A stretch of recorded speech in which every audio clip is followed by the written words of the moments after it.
그렇다면은 지금 밤하늘에 별이 보이는 저 상황, 이게 잘못된 상황인가? 우주 공간에서 저런 형태의 방전이 있을 수가 있나? 이 더 문에서 나오는 이런 터치패드를 이용하는 조금 심플한 형태의 UI가 좀 비현실적이지 않느냐?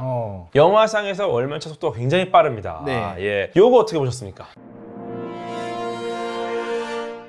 영화 속 과학! 안녕하세요, 랩무비의 궤도입니다. 안녕하세요, 랩무비의 항성입니다. 네, 와, 기가 막힌 영화가 나왔습니다, 지금. 그럼요. 예. 더 문이라는 영화가 나온다는 소식을 되게 오래전에 들었는데 예. 마침 저희가 같이 볼 기회가 있어서 그러니까요. 좀 봤는데 역시 기대 그 이상이었다. 오늘 그래서 그 영화 속 과학, 이 더 문의 과학적인 내용들 좀 다뤄보는 시간을 가져보도록 하겠습니다. 네, 좋습니다. 네, 영화 자체가 일단 재밌었기 때문에 저는 이제 약간 이 영화 편에 섰습니다. 네, 이제 영화에 대한 공격은 궤도에 대한 공격이다.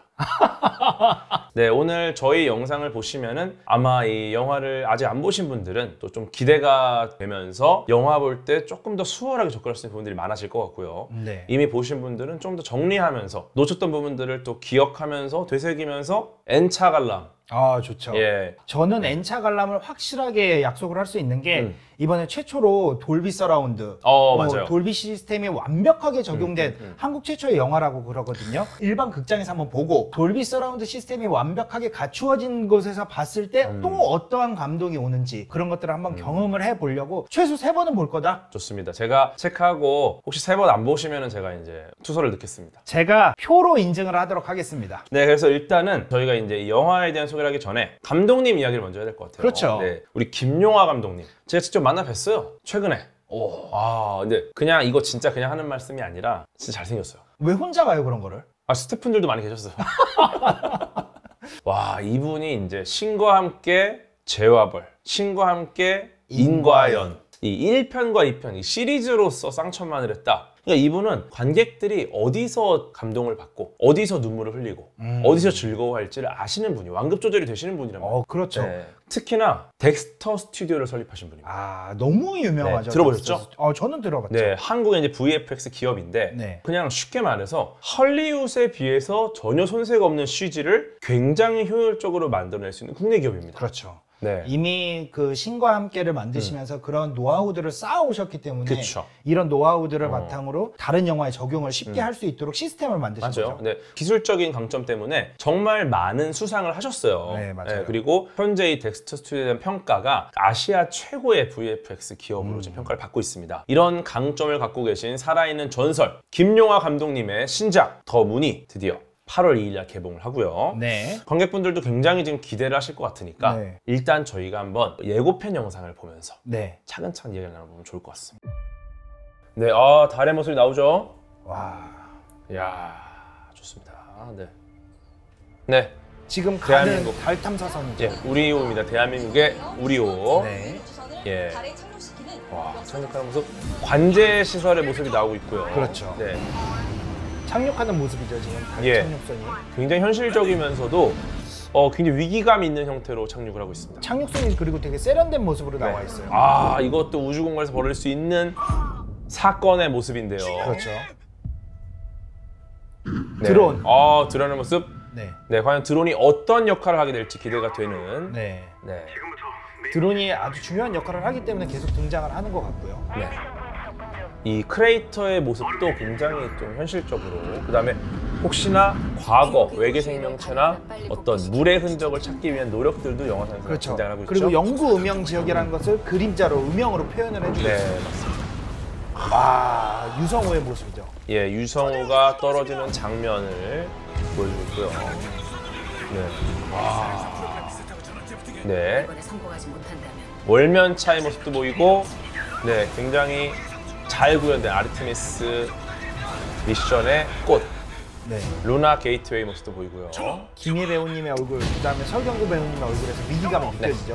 네. 그리고 탐사선이 올라가는 모습. 네, 착륙선 모듈이 분리되면서 그렇죠. 올라가는 모습도 나오고. 정말 열심히 뭔가를 하고 있지 않습니까?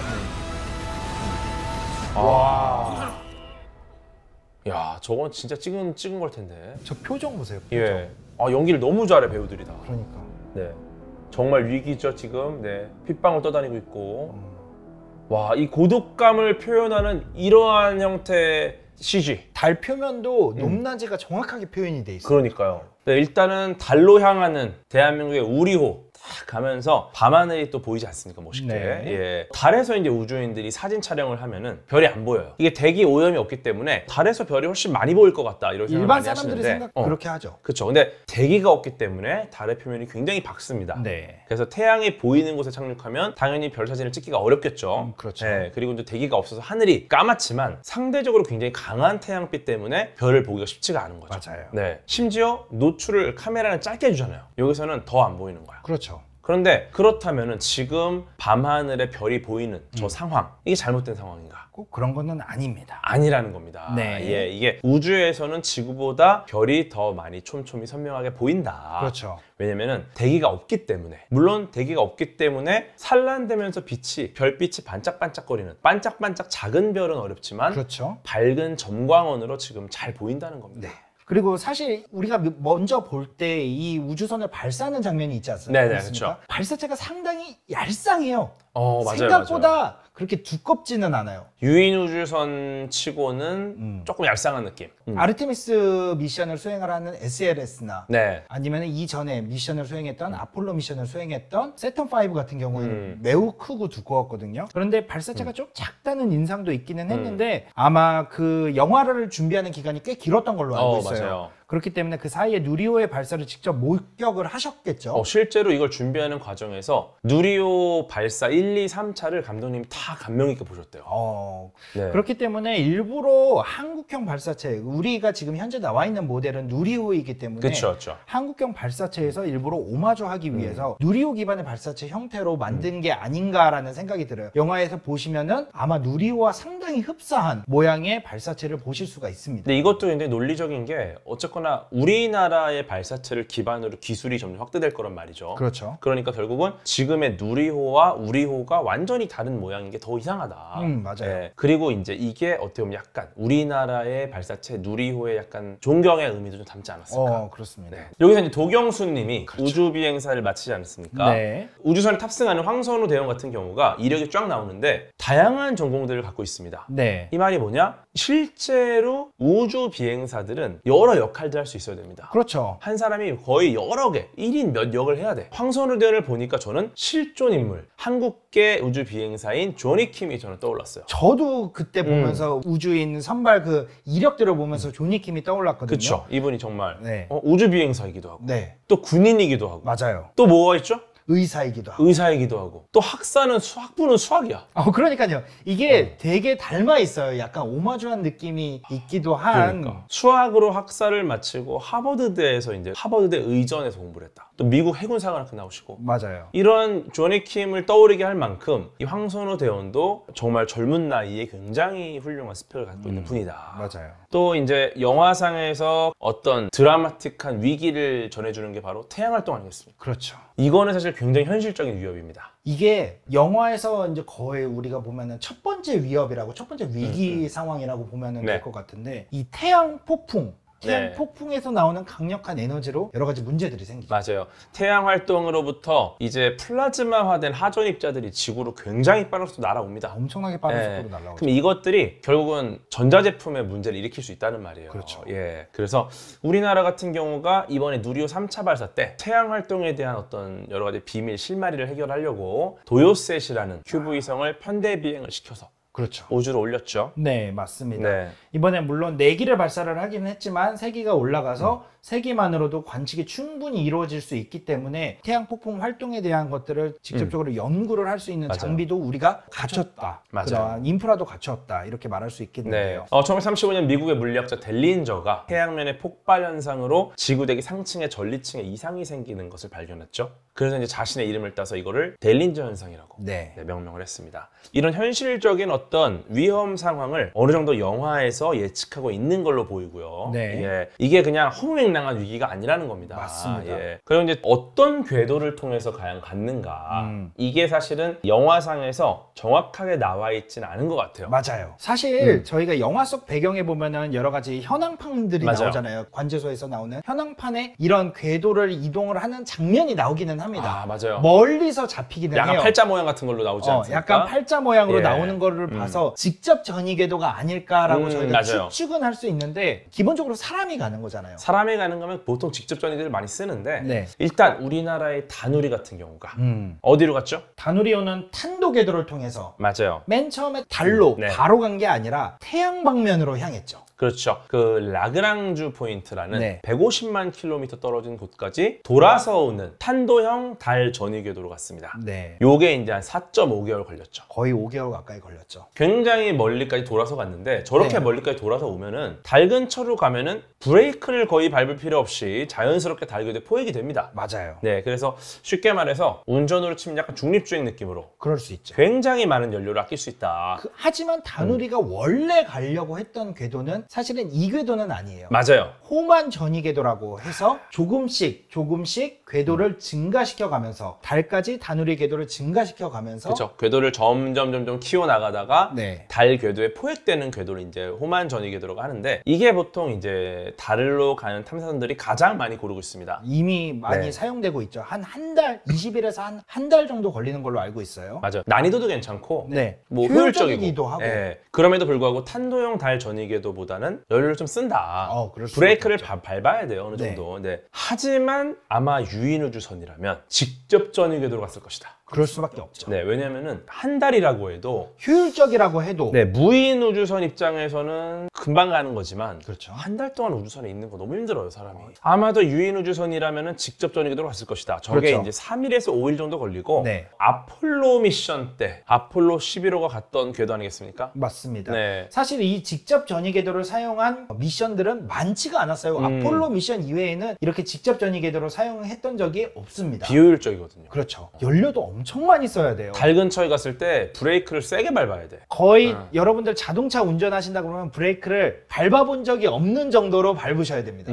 그래서 굉장히 비효율적이지만 일단 가장 빨리 간다. 아마도 근데 유인이기 때문에 우리나라의 우리호도 아마 저 궤도로 쏘지 않았을까. 안 그러면 배가 많이 고프니까. 그렇죠. 그리고 또 이제 제 스포가 될까봐 자세히 말씀 못 드리겠지만 인형이 떠다니는 장면이 나옵니다. 나옵니다. 예, 근데 그 인형을 딱 보는데 저는 이거는 그럼 어디서 왔을까? 단순히 그냥 인형을 넣어서 그냥 떠다니는 걸 묘사했다라고 보기에는 어떤 상징이 있는 것처럼 느껴졌어요. 사실 이 부분은 저는 캐치를 못했던 부분이거든요. 네, 제가 본 게 역시. 바로 이제 그 뉴 호라이즌스. 이게 2006년에 발사해서 2015년에 명왕성에 도착한 명왕성 탐사선이에요. 네. 예, 이게 근데 발사하고 7개월 만에 이 명왕성이 태양계 행성으로서의 지위를 박탈당하지 않습니까? 그러니까요. 제일 안타까운 순간이기도 했었어요, 사실. 너무 슬픈 일이었고 네. 왜냐면은 명왕성이 유일하게 미국인 천문학자가 발견한 행성이에요. 맞아요. 예, 그리고 이제 그걸 또 기념하기 위해서 그 우리 디즈니를 보면은 너무 유명하죠. 디즈니 만화 중에 플루토라는 이름이 붙은 강아지가 있어요. 네, 이 친구가 바로 명왕성에서 따온 이름입니다. 이 플루토 인형을 우주로 가져간 건 아니었지만 꽤 긴 시간 동안 운영하는 이 관제실 운영하는 과학자들이 이 플루토라는 인형을 두고서 뉴 호라이즌스 미션의 마스코트처럼 활용을 했었는데 네. 저런 어떤 기념이 될 만한 작은 인형이 실제 우주선에 같이 타고 갔다. 이것 자체가 어쩌면 약간 이런 실제 진행됐던 우주 미션에서 가져온 아이디어일 수도 있겠다. 그러니까요. 굉장히 세심한 부분까지 신경을 쓴 거죠. 그리고 또 이제 눈으로 장비의 고장을 확인하는 장면이 나오지 않습니까? 나오죠. 어떤 장비가 고장났다라는 거를 약간 방전되면서 스파크가 튀는 형태를 보여주거든요. 그렇죠. 그런 근데 형태가 나오죠. 이것도 우주 공간에서 저런 형태의 방전이 있을 수가 있나? 약간 이렇게 오류로 볼 수 있는 부분이 계십니다. 맞아요. 예. 그런데 실제로 이제 이 방전 자체는 전열체 사이에 낀 전극 사이로 전류가 흐르는 현상을 말하기 때문에 진공에서 당연히 또 전류가 흐를 수 있지 않습니까? 그럴 수밖에 없죠. 예. 네. 그렇기 때문에 방전도 일어날 수 있다. 네. 근데 이거를 눈으로 보는 장면이 있어요. 이것도 과학적으로 허무맹랑한 이야기가 아니다. 충분히 조건이 갖춰지면은 눈으로 이러한 고장 상태를 확인할 수도 있을 것이다. 네. 네, 이렇게 말씀을 드리고 싶고요. 네. 이 장면을 딱 보시면은 김희애 배우님께서 이 더문이라는 영화에서 나사의 디렉터 역할로 나오셨다는 것 자체가 굉장히 신선했다. 우리가 이후에 지금 아르테미스 미션에서 만들어질 루나 게이트웨이 이 모든 달과 관련된 미션을 총괄하는 메인 디렉터로 나오시거든요. 그래서 메인 디렉터 문영 역할을 하시죠. 그리고 식상한 역할이 아닙니다. 그렇죠. 이 영화에서는 어떤 선도 없고 악도 없고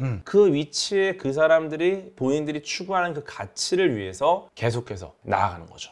또 저는 진짜 감동했던 게 이 관제실의 모습이에요. 저도 진짜 놀랐거든요. 네, 이 이게 장면 이제 보고. 나사의 관제실이죠. 네. 예, 그리고 이게 항우연의 관제실입니다. 네, 맞습니다. 예, 실제로 나사의 유인 우주선 우주센터의 배치도랑 관제실, 그다음 나사의 존슨 우주센터 좌석까지 고려를 해가지고 각각의 팀이 정확하게 임무를 수행하는데 가장 효율적인 자리에서 대기를 하거든요. 맞아요. 네, 이런 것들을 다 고려를 한 거예요. 뭐 나사뿐만 아닙니다. 우리 항우연의 관제실도 굉장히 정교하고 현실적으로 미션 컨트롤 룸을 제작을 했습니다. 맞습니다. 네, 그리고 보시면은 이제 스크린 패널 같은 경우도 현재 나사와 항우연의 관제실을 거의 그대로 옮겨온 그 정도 수준의 모델링을 했다. 이게 뭐 최종 모델링 자료를 제가 봤습니다. 요거를 보니까 저는 사실 영화를 볼 때도 느꼈지만 굳이 이렇게까지 해야 되나? 이거 영화상에 0.1초도 안 나오는데 이렇게까지 해야 되나 라고 싶을 정도, 생각이 들 정도로 디테일에 신경을 썼다. 이런 것들이 결국 영화의 몰입도를 높입니다. 그렇죠. 네. 자세하게 보면 부서명이라든지 여러 가지 기능들, 그다음에 궤도 이런 것들이 다 써 있는데 맞아요. 이런 것들을 세세하게 찾아보는, 스쳐 지나가기 때문에 세세하게 찾아보는 재미도 있지 않을까 그렇게 생각을 합니다. 실제 관제실 안에 있는 것 같은 느낌을 주죠. 그리고 저도 이 부분이 가장 감명 깊었어요. 우주복. 네, 우주복이 실제 우주복하고 정말 가까운 형태로 맞아요. 제작이 됐습니다. 네. 이게 우주복 하면은 보통 이제 선내 생활복이 있고요. 그렇죠. 여합복이 있고 네. 선외 우주복, 네. 이제 월면복이라 부르는 게 있습니다. 세 종류가 있는데 네. 이 기준으로 이제 아폴로 미션이나 다른 나라의 다양한 우주복 또 시대에 따라 조금씩 바뀌어왔거든요. 계속 바뀌어왔죠. 네, 이런 우주복들 가장 최근에 아르테미스 우주복까지 고려를 해서 정말 현실적으로 디자인을 했어요. 네. 그리고 이제 또 그 스페이스X의 유인 우주선 크루 드래곤에서 터치패드로 조작하는 모습이에요. 현재 사용되고 있죠. 그쵸? 네. 근데 과거에는 그 우주 SF 많이 보신 분들 아폴로 13호만 봐도 이런 장면 많이 나오죠. 정말 많은 스위치가 있습니다, 우주선 네. 안에. 물론 영화 보면은 일단 다 켜. 어차피 다 킬 거 왜 저렇게 많이 스위치를 달아놨느냐 이런 생각 드는데 네. 재밌는 거는 이런 SF, 과거 SF, 우주 SF에 익숙하신 분들은 이 더 문에서 나오는 이런 터치패드를 이용하는 조금 심플한 형태의 UI가 좀 비현실적이지 않느냐 이런 의문을 가질 수 있습니다. 그렇죠. 하지만 실제로 최신 우주선에서는 사용자 UI가 굉장히 직관적이고 단순화가 되어 있어요. 지금 보시는 이 장면도 실제로 현재 사용되고 있는 네. 그런 장면이거든요. 맞아요. 그래서 굉장히 현실적인 형태다라는 것도 좀 말씀을 드리고 싶고 네. 또 이제 굉장히 긴박했던 영화 있죠. 우주 공간에서의 긴박함과 공포를 보여줬던 영화 그래비티라는 영화 있었죠. 그렇죠. 그 그래비티에서는 우주 쓰레기, 약간 그 캐슬러 신드롬이 약간 그런 분위기를 냈는데 그렇죠. 더 문에서는 바로 유성우가 그러한 긴박함과 공포를 만들어냅니다. 지금 달의 왼쪽에 보시면은 지금 화면에서 왼쪽 세계에서 막 유성우가 떨어지고 있는 그렇죠. 장면이 묘사가 되고 네. 있습니다. 혜성이 지나간 지점을 이제 지구가 지나갈 때 네. 이제 혜성의 부스러기들이 지구의 대기권으로 빨려 들어오면서 그렇죠. 타게 되는 현상을 이제 유성우라고 하는데 네. 그래서 저런 식으로 막 쏟아져. 네, 이 유성우가 정말 쏟아집니다. 이렇게 계속. 조금 과장된 게 있을 것 같긴 해요. 네, 사실은 뭐 네. 불꽃이 튀거나 이런 장면들은 조금 과장되기는 했지만 약간 그래도 정말 무슨 분수처럼 나오는데 이 과장된 부분도 영화적인 연출이기 때문에 그렇죠. 이런 부분들이 아마 영화적 허용이 아닐까. 그렇죠. 어떤 예술적 허용으로 봐주시면은 네. 이 영화의 몰입에 도움이 될 것이다. 네, 그렇죠. 네, 그리고 이제 유성우가 비처럼 쏟아져도 네. 지구 같은 경우는 대기권 때문에 문제가 없으나 다른 대기가 없습니다. 그렇죠. 그러다 보니까 유성우가 내리면 달 표면에 방금 보신 것처럼 그대로 그냥 충돌이 일어나는 거예요. 맞아요. 예. 그래서 이제 지구가 태양을 공전하면서 이제 달의 유성이 얼마나 많이 떨어질 것인가. 뭐 이런 것들 주기들을 또 우리가 뭐 여러 자문들을 받으셔가지고 그렇죠. 영화상에서 이렇게 표현을 하신 거라고 생각이 됩니다. 사실 이 영화 배경이 되는 해와 함께 이 배경적 시기가 겨울이거든요. 그래서 우리가 보통 이런 현상이 일어날 수밖에 없다라고 추측을 할 수 있는 게 사자자리 유성우가 이 겨울에 있거든요. 이 시기죠. 딱 이 시기에 있어요. 그리고 사자자리 유성우는 33년을 주기로 1시간에 수천 개가 떨어진다는, 예전에는 그림도 남아있을 정도로 맞아요. 그 정도로 많이 떨어지는 거기 때문에 지구가 지나가는 곳에 달도 따라와서 지나가지 않겠습니까? 지구에 유성우가 떨어질 때 달도 같이 유성우 그 공간으로 들어가는 거거든요. 그렇기 때문에 이 유성우가 상당히 위험적인 그 요소로 등장하는 게 터무니없거나 그런 게 아니라 너무나 합리적인, 굉장히 현실적이다. 굉장히 현실적인 예. 부분이 아닌가 그렇게 생각을 합니다. 네. 특히나 또 이제 달의 앞면이냐 뒷면이냐 뭐 이런 거를 영화적으로 잘 활용을 해요. 네, 맞아요. 네, 이런 부분도 굉장히 재미있는 재미 요소이기 때문에 네. 영화를 보시면서 집중해 보시면 좋지 않을까. 네. 저는 사실 이 영화를 더 문을 시사할 때 가장 우려됐던 게 이거 식상하게 해결하는 거 너무 싫다. 아, 그렇죠. 근데 이미 너무 많은 우주 영화가 나와 있어요. 그러다 보니까 더 이상 창의적인 방법이 있을까?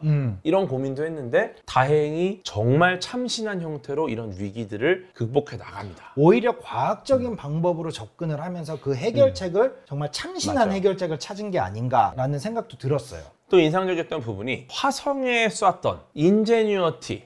그렇죠. 네, 화성에 퍼서비어런스라는 탐사선이 갔고 퍼서비어런스라는 탐사선에 함께 갔던 친구가 바로 인제뉴어티라는 드론입니다. 드론. 이 인제뉴어티가 최초의 외계, 지구 밖에서 처음으로 날았던 물체죠. 그렇죠. 인공 구조물, 인간이 만든 인공 장비 중에 처음으로 다른 행성에서 이륙을 했어요. 그렇죠. 정말 대단한 일인데 네.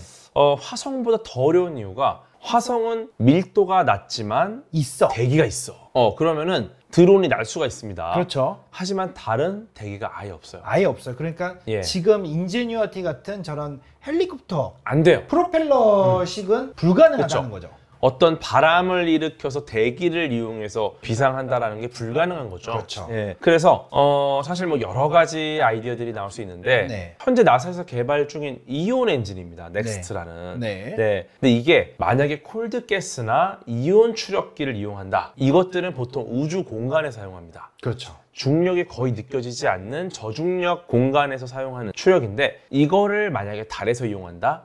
이건 사실 비현실적이에요. 네. 그런데 이 영화상에서 어떻게 보면은 이 드론이 굉장한 미래 기술입니다. 네. 미래 기술 측면에서 봤을 때는 그 위력을 세계관 안에서 충분히 보여준다면 당위성은 있겠죠. 그렇죠. 네, 그래서 이 드론 같은 경우가 로켓 부스터를 이용해서 비행하는 걸로 나옵니다, 영화상에서. 예, 그런데 이 기능 자체는 충분히 가능하다. 그 다음에 또 이 추력이 어느 정도로 강한가, 그렇죠. 어느 정도로 효율성이 있는가. 예를 들어서 뭐 몇 분 못 쓰고 그냥 끝날 수도 있잖아요. 그렇죠. 예, 근데 이런 부분들은 뭐 여러 가지 최신 미래 기술을 접목해서 우리에게 좀 제시하는 부분이다. 그리고 영화 안에서 그 당위성을 나타내기 위해서 굉장히 많은 장치들이 들어있어요. 맞아요. 네, 그렇기 때문에 보면서 비행 효율이 나오나 이게?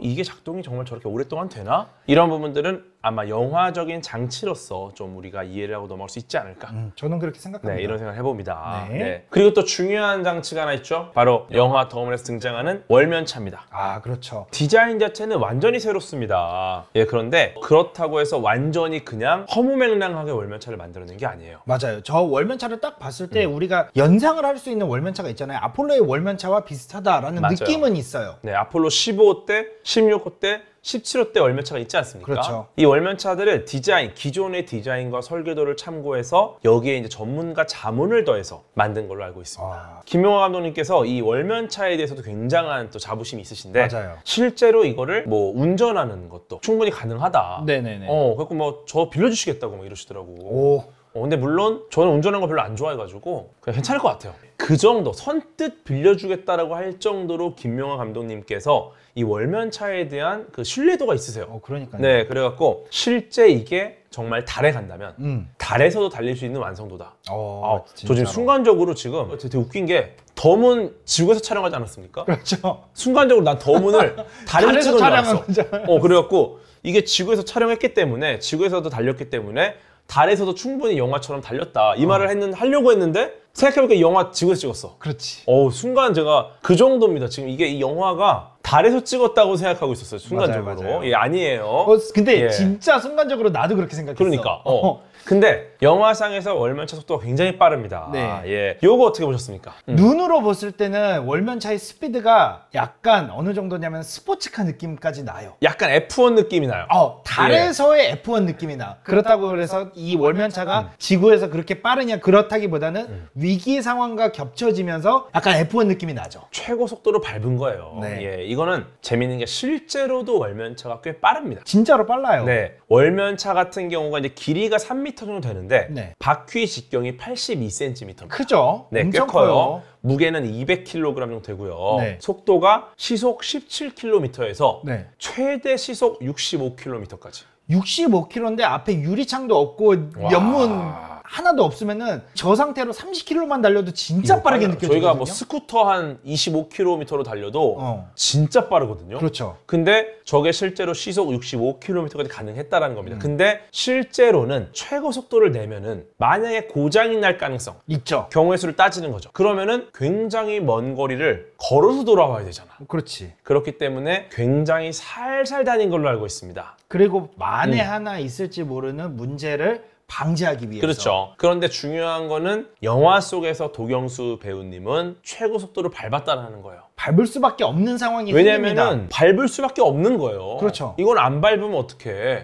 죽으니까. 그러니까 영화상에서도 달린 겁니다. 네. 그러면은 실제로 달에서 월면차가 어떤 속도로 가는지 한번 보겠습니다. 지금 이게 실제 달에서 월면차가 움직이고 있는 속도거든요. 보시면은 생각보다 빨라요. 살살 달렸는데도 생각보다 빨라요. 그러니까요. 예. 지금 이 흙 먼지 일으키면서 가는 거 보이시죠? 그러니까요. 그래서 우리가 이제 달에서 실제 달 표면을 주행해 본 경험이 이렇게 있다는 겁니다. 네. 네, 이걸 기반으로 이제 만든 거기 때문에 굉장히 현실적이다. 그 굉장히 미래 기술의 어떤 풍모를 보여주는 장면도 많이 나오니까 네. 기대하시면 좋을 것 같고요. 네. 그리고 정말 감동했던 게 그렇죠. 사실 우리가 정말 방송하면서 아르테미스 미션에 대한 얘기를 많이 했잖아요. 계속 설명도 드렸죠. 근데 사실은 이게 지금 시작 단계예요. 이제 막 발을 띄었다고 해도 과언이 아니거든요. 이제 막 시작인데 영화상에서 무려 아르테미스 미션의 완성형인 루나 게이트웨이가 등장을 합니다.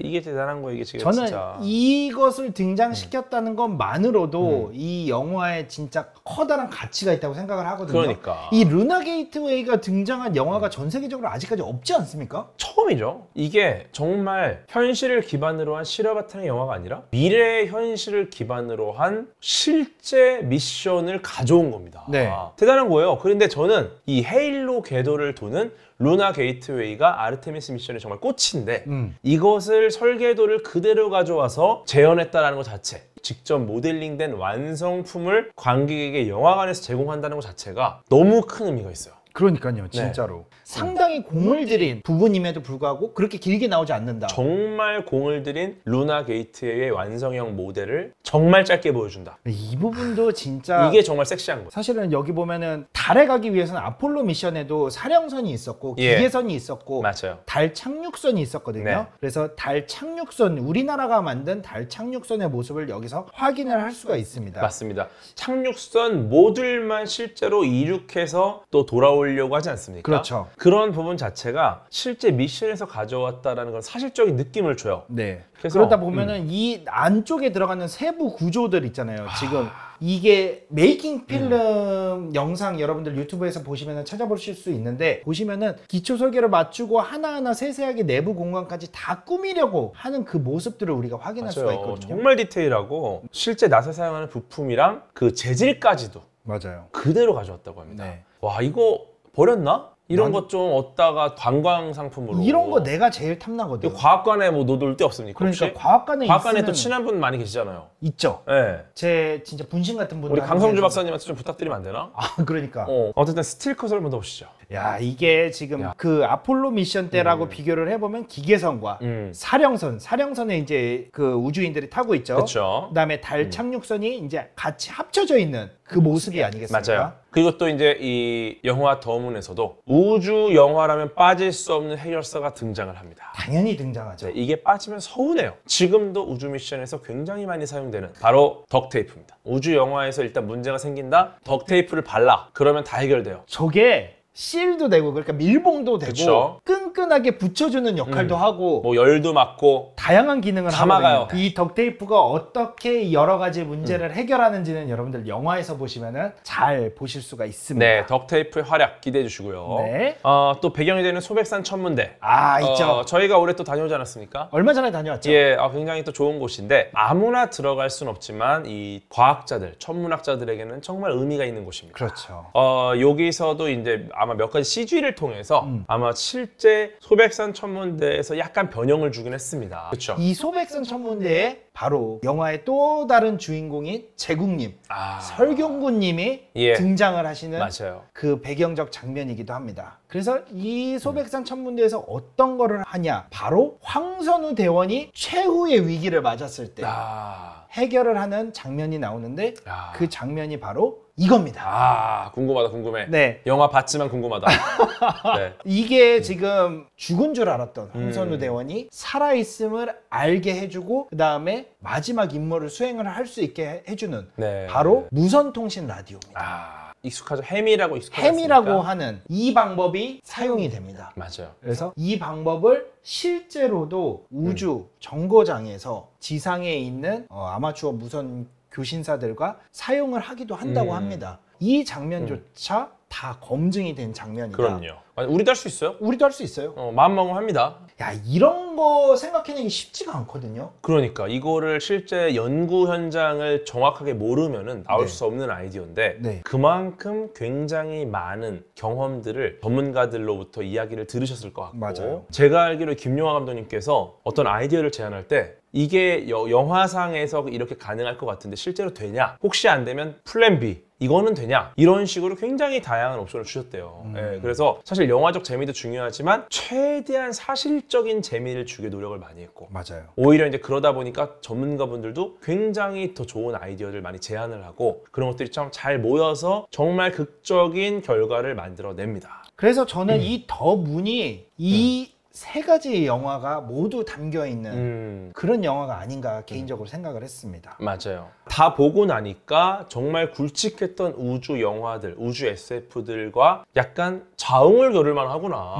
8월 2일 개봉을 앞둔 올 여름 최고의 기대작 더문. 너무 기대됩니다. 예, 진짜로. 2029년 우리나라가 달을 탐사한다. 네. 그것도 무인이 아닌 유인 탐사를 한다라는 내용이죠. 더운 여름날 직접 영화관에 가셔서 우리나라의 가까운 미래, 이때 펼쳐질 우주 탐사의 새로운 경험을 한번 해보시면 어떨까요? 저는 약간 앞자리 쪽에서 봐도 좋을 것 같아요. 왜냐면 제가 예전에 반지의 제왕을 맨 앞에서 본 적 있거든요. 네네. 와, 이게 전쟁할 때 내가 거의 오크야. 아, 진짜? 왜냐면 사람들 싸울 때 나도 같이 싸우는 느낌이 들어요. 왜냐면 눈앞에서 오크가 도끼질을 하거든.